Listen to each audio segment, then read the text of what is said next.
Hey everyone, I just want to drop in really quickly and share something. I think um, it's vital for life in general, but also it helps us to be prepared for the next storms of life that come near us. I think uh, a lot of times we're not prepared for storms that come in our life for many different reasons.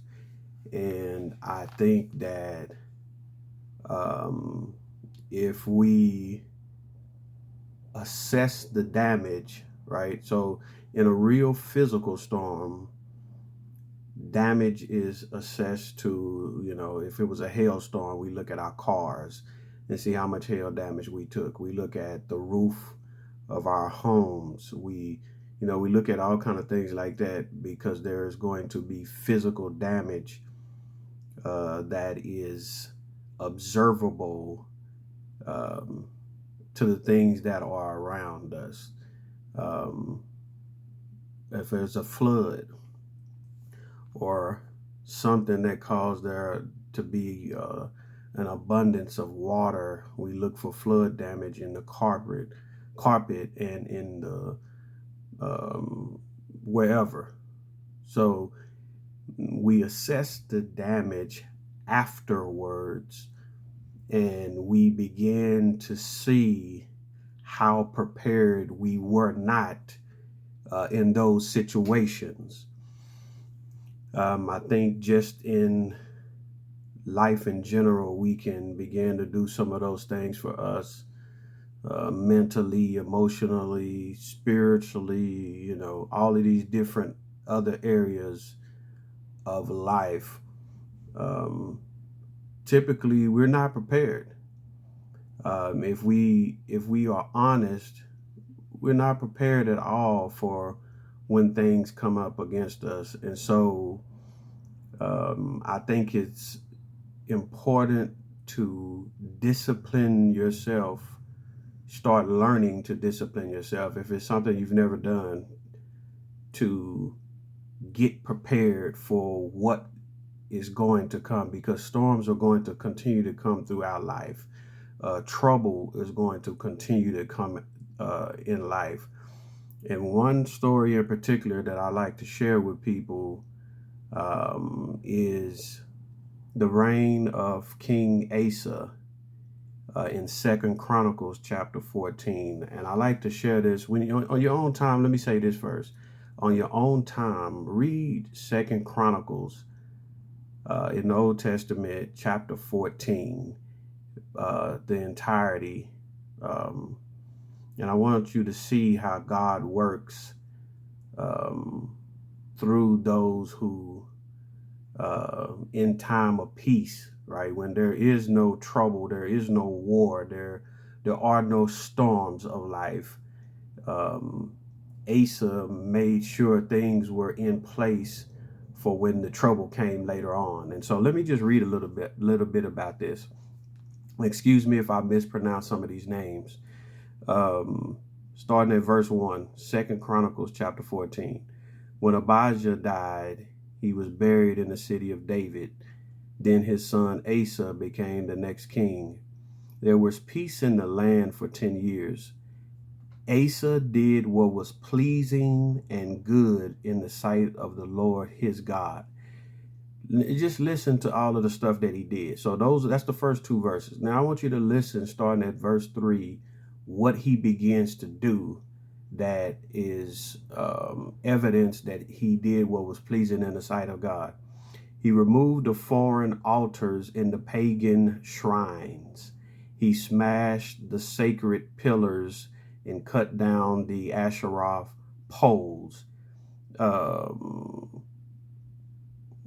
he commanded the people of Judah to seek the Lord, the God of their ancestors, and to obey his law and his commands. Asa also removed the pagan shrines as well as the incense altars from every one of Judah's towns. So Asa's kingdom enjoyed a period of peace. During those peaceful years, he was able to build up the fortified towns throughout Judah. No one tried to make war against him at this time, for the Lord was giving him rest from his enemies. But even before I go any further, I want you to pay attention. So, right, you look at all of these altars, these shrines, where they had the incense altars, things that they set up on high places. These are basically, as they're starting to intermingle with the other nations and cultures around them, they began to start taking on some of these same practices, which is a constant cycle throughout the Old Testament with the sons of Israel. But it's important because these places of worship and these places that you set up on high in honor of these other gods, right? Basically false gods. When they did that, that basically um, dishonored the covenant that they had made with God. And so Asa said that there were some things that needed to be changed in the midst of God's people. It was these things that had become idols in the lives of those that were the children of God needed to be taken down, and God needed to be put back at the forefront of their lives. And so he began to tear down all of these altars and these shrines and all of these different things in the high places. And not only that, I mean, just think about that. Willing to get rid of anything that has become an idol in the lives of the people, right? And you think of how first what that does is that centers our heart back with the focus of God, the Lord, being at the center of things. It's just like us today. We need Christ at the center of things for everything else to be able to work and function like it's supposed to in our lives. But he didn't stop there. It talks about how in this time when they had this peace, not only did they tear those things down, but he began to fortify the cities. So he prepared and built up these cities where they had been damaged or anything, so that whenever there was a time where peace was no longer there, that they would be ready for whatever enemies that came up against them. I'm going to start at verse 7. It says, Asa told the people of Judah, let us build towns and fortify them with walls, towers, gates, and bars. The land is still ours because we sought the Lord our God, and he has given us peace on every side. So they went ahead with these projects and brought them to completion. King Asa had an army of 300,000 warriors from the tribe of Judah, armed with shields and spears. He also had an army of 280,000 warriors from the tribe of Benjamin, armed with small shields and bows. Both armies were composed of well-trained fighting men. So they rebuilt the cities and fortified them, made sure that the gates and the everything was ready to go. The walls, everything was prepared. It was restored in such a way that it could keep the enemy out and protect everything going on the inside and going on inside its walls. And I want to say something really quickly, because I don't want to spend too much time on this. I want you to read this and reflect on it yourself. But you got to think about us having walls up in our lives, and not in the sense of we put up walls to keep people away, like we do when we don't want people to get close to us. That's not what I'm talking about. But I want you to think about having the necessary walls up and having your gates ready to protect everything that's going on in your inner person, right? Some people get offended when you say the inner man, but the inner person, that your character, your heart, all of these different things that are the outpouring of what's going on the inside, making sure that stuff is protected and not allowing things to become idols, not allowing anything to take the place of God. When we do that, we are ready and we're prepared to fight whatever battle that may come in the near future. And so I think a lot of times we're just unprepared when storms of life come. And so we have the opportunity. We have the opportunity constantly in those times of peace, because no matter how difficult your season is and how difficult the times are, there always are times for us to start removing things that have taken the place of God and to begin to build ourselves up so that we can be strong and ready to go. Now, that may look different for everybody else. You know exactly what area of your life is weak. Some of that may look like beginning to engage with the spiritual disciplines, fasting, solitude, and silence. All of these things begin to work to build up the inner person that your character begins to shine forth and bear the fruit it is intended to bear. And that when those temptations in life come towards us, we're able to stand firm and keep pressing forward.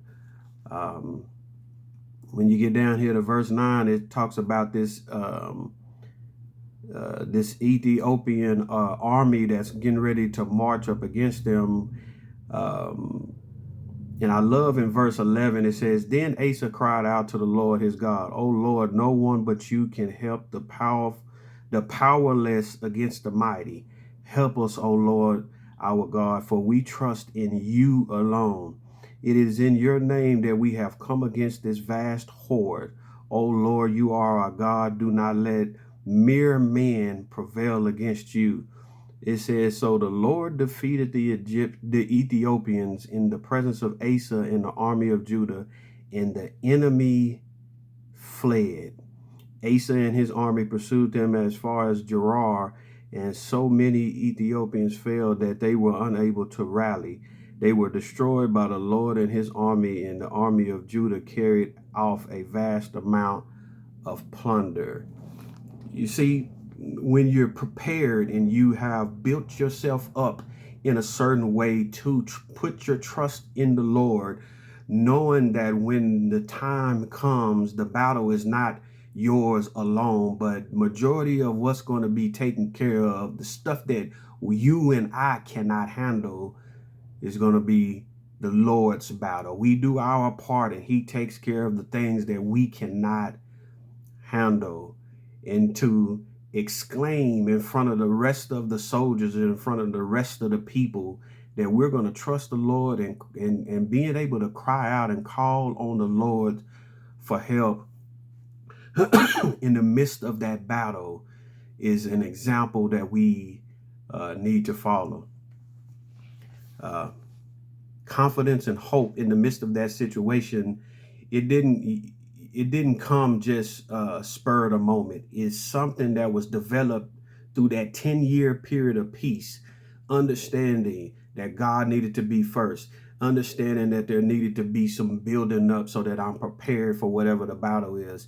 It's seeking God to figure out, what do I need to do in this time, and not just be idle, but God, what is it that you have for me to do right now to prepare not only myself, but whether it's your family, whether it's if you're a leadership in church, to prepare, what do I need to do to prepare those that are in my circle of influence to be ready for whatever it is that may come up against us in the near future.